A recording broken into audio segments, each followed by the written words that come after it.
एक ऐसा रास्ता जहां आपको किसी कंपनी के भरोसे रहने की जरूरत नहीं है, जहां आपको H1B lottery, hiring freeze, layoffs या एम्प्लॉयर स्पॉन्सरशिप के डर में नहीं जीना पड़ता और जहां आपकी स्किल्स ही आपका सबसे बड़ा टिकट बन जाती हैं।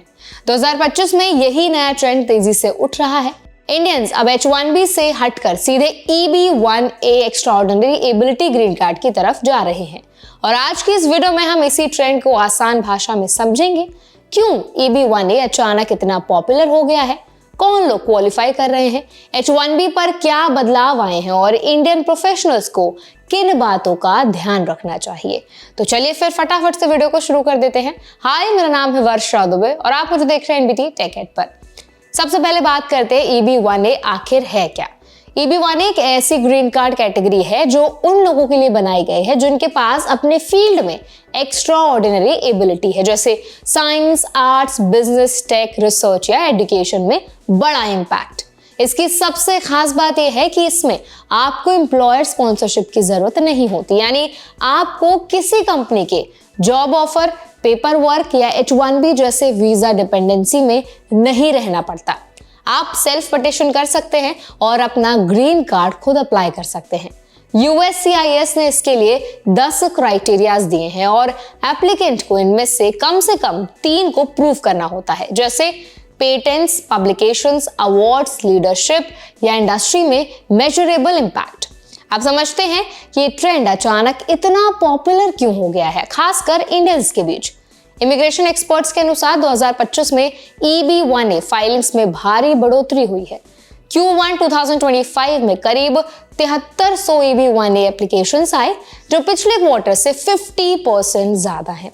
पूरा साल देखें तो EB-1A फाइलिंग्स लगभग 50% की बढ़त दिखा रही है। ये इंक्रीज सीधा इस बात से जुड़ा है कि H1B अब पहले ज्यादा महंगा, मुश्किल और अनसर्टेन होता जा रहा है। प्रपोज्ड प्लान के मुताबिक H1B हायरिंग पर एम्प्लॉयर के लिए लगभग $1 लाख फाइलिंग कॉस्ट तक जा सकती है।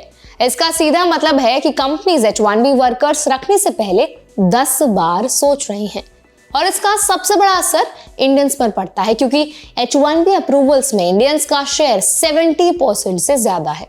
जब भी कोई पॉलिसी कड़ी होती है या टेक ले-ऑफ्स आते हैं, सबसे ज्यादा वनरेबल इंडियन H1B वर्कर्स ही होते हैं। यही वजह है कि लोग अब एक ऐसा रास्ता ढूंढ रहे हैं जहां उनके एम्प्लॉयर पर डिपेंडेंट उन्हें ना रहना पड़े और EB-1A बिल्कुल वही देता है। अब एक और रीजन समझिए। ट्रेडिशनल ग्रीन कार्ड कैटेगरीज जैसे EB-2 और EB-3 में इंडियंस के लिए बैकलॉग कई सालों बल्कि कई बार डिकेड्स तक खिंच सकता है। एक्सपर्ट्स कहते हैं कि कुछ इंडियंस के लिए प्रायोरिटी डेट बैकलॉग उनके पूरे वर्किंग लाइफ टाइम से भी ज्यादा लंबा हो चुका है। इसी फ्रस्ट्रेशन की वजह से लोग EB-1A के फास्ट ट्रैक ऑप्शन की तरफ मुड़ रहे हैं। EB-1A के प्रोसेसिंग टाइम भी दूसरे कैटेगरीज की तुलना में काफी कम है। इमिग्रेशन अटॉर्नीज का ये भी कहना है कि बहुत से इंडियन प्रोफेशनल्स ये सोचकर EB-1A ट्राई नहीं करते थे कि ये सिर्फ वर्ल्ड फेमस साइंटिस्ट के लिए है, लेकिन ये बात अब गलत साबित हो रही है। EB-1A का असली फोकस जो है वो फेम नहीं है, बल्कि मेजरेबल इम्पैक्ट है।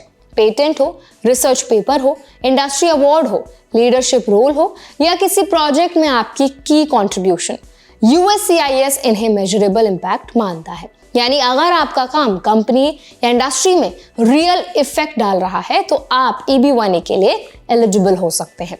2023 के आंकड़ों के मुताबिक EB-1A क्यू में जो इंडियन एप्लीकेंट्स हैं उनकी संख्या काफी ज्यादा है। लगभग 53,000 से ज्यादा इंडियंस इस कैटेगरी का इंतजार कर रहे थे, लेकिन बैकलॉग के बावजूद EB-1A की प्रोसेसिंग और अप्रूवल्स अभी भी अट्रैक्टिव बने हुए हैं। अप्रूवल रेट लगभग 60% के करीब है, जो EB-2 NIW की तुलना में बेहतर है, क्योंकि NIW अप्रूवल्स लगभग 54% पर आ गए हैं।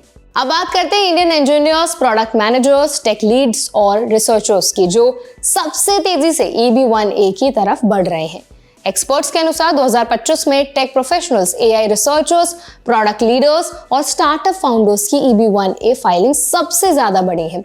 कई लोग पहली बार समझ रहे हैं कि उनके पास पहले से ही पर्याप्त क्रेडेंशियल्स हैं, जैसे patents, citations, published articles, tech conferences में जजिंग रोल्स या मेजर प्रोडक्ट्स में जो है वो लीडरशिप इनके हासिल हो रखी है। इन सब का इस्तेमाल EB1A केस को स्ट्रॉन्ग बनाने के लिए किया जा सकता है, लेकिन यहाँ सावधानी बहुत जरूरी है। EB1A का स्टैंडर्ड हाई होता है, इसीलिए अपने अचीवमेंट्स को सही ढंग से डॉक्यूमेंट करना बहुत ज्यादा जरूरी है।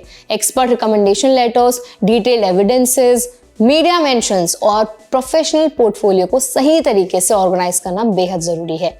इन प्रोफेशनल्स को अपनी प्रोफाइल के हर हिस्से को मेजरेबल इम्पैक्ट की लैंग्वेज में कन्वर्ट करना चाहिए, क्योंकि USCIS इसी तरफ के एविडेंसेस को सबसे ज्यादा मानता है। एक और बात, किसी अटॉर्नी के साथ काम करने से प्रोसेस आसान हो सकता है, लेकिन कई लोग खुद भी एप्लीकेशन तैयार कर लेते हैं क्योंकि ये सेल्फ पिटिशन कैटेगरी है।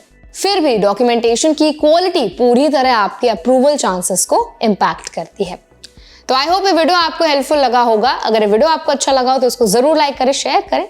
ऐसे और भी वीडियोस के लिए, टॉपिक्स के लिए हमारे चैनल NBD Tech Ed को भी जरूर सब्सक्राइब करें।